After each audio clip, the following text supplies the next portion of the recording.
একজন বিখ্যাত কুলি, তিনি শুধু মানুষের ভারী বোঝা বা ব্যাগই টানতেন না, তিনি এই সমাজের সব থেকে ভারী বোঝা বা নিষ্ঠুরতম বোঝাটি মাথায় তুলে নিয়েছিলেন। লোকচক্ষুর আড়ালে কিংবা স্টেশনে ফেলে যাওয়া ফুটফুটে নবজাতক শিশুদেরকে কুড়িয়ে এনে নিজের ভাঙা ঘরে ঠাঁই দিতেন এই কুলি, যার নাম রহমতুল্লাহ। কে এই রহমতুল্লাহ? যে রহমতুল্লাহর দুবেলা ভাতই জোটে না, কোন জাদু বলে তিনি হয়ে উঠলেন 1 ডজন নবজাতক শিশুর ভাগ্য বিধাতা? তা এক বিস্ময়কর প্রশ্ন। চলুন আজকে হৃদয়ে দাগ কেটে যাওয়া সেই গল্পটি শোনাবো আপনাদের। মানুষটির নাম রহমতুল্লাহ প্রত্যন্ত একটি গ্রাম থেকে এসে আশ্রয় নিয়েছিলেন একটি রেল স্টেশনে। রেলের কুলি, যাদের নিজস্ব কোনো পরিচয় থাকে না, একটি নম্বরই তাদের পরিচয়। রহমতুল্লাহর জীবনটিও ছিল তীব্র অভাব, অবহেলা আর দারিদ্র্যের জাতাকলে মোড়ানো। রোদ বৃষ্টি মাথায় নিয়ে দিনভর ট্রেনের বগি থেকে ভারী ভারী লাগেজ নামানো, ইয়া বিশাল বস্তা মাথায় করে নিয়ে নামতেন। দিন শেষে সামান্য যা আয় হতো তা দিয়ে চাল ডাল কেনাই ছিল বিরাট এক যুদ্ধ। স্টেশন চত্বরের কোনো এক কোণে ছোট্ট একটি ঝুপড়ি ঘর বা রেল লাইনের ধারে সামান্য একটু মাথা গুজার ঠাঁই, এটাই ছিল রহমতুল্লাহর পৃথিবী। সমাজ যাদের দিকে ফিরেও তাকায় না, প্রতিনিয়ত ক্ষুধার জ্বালায় ছটফট করে, রহমতুল্লাহ ছিল তাদেরই একজন। কিন্তু গায়ের এই মলিন লাল জামাটির নিচে লুকিয়েছিল কত বড় বিশাল এক হৃদয়, তা কল্পনা করতেও আপনাকে বেগ পেতে হবে। স্টেশনের সাধারণ মানুষ তো দূরের কথা, সমাজের মানুষও এটি কখনো কল্পনাও করতে পারবে না কত বড় মহৎ হৃদয়ের অধিকারী ছিল রহমতুল্লাহ। তখন গভীর রাত, একটি লোকাল ট্রেন স্টেশন ছেড়ে চলে গেছে, চারিদিকে শুনশান নীরবতা। রহমতুল্লাহ তার ক্লান্ত শরীরটাকে একটু জিরিয়ে নিতে স্টেশনের কোনো একটি প্রান্তে শুয়ে পড়ার প্রস্তুতি নিচ্ছিল।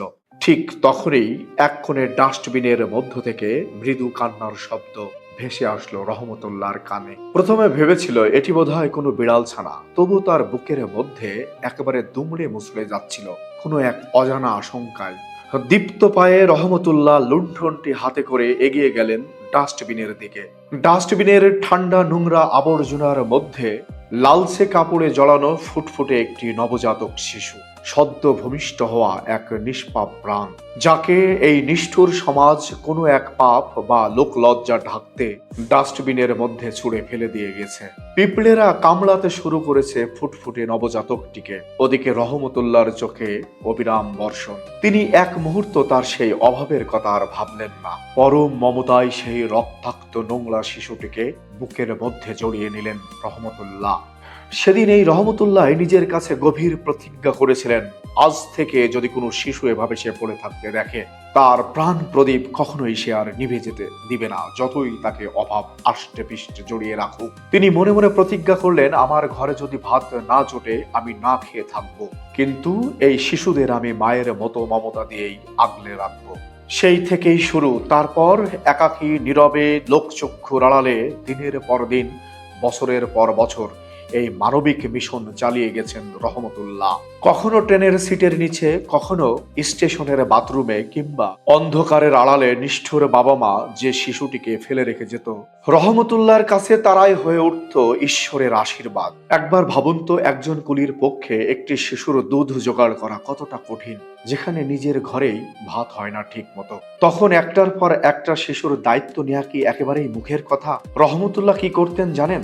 এই শিশুগুলির কথা ভেবে সারাদিন কুলির কাজ শেষে রাত্রবেলায় তিনি রিক্সা চালাতেন।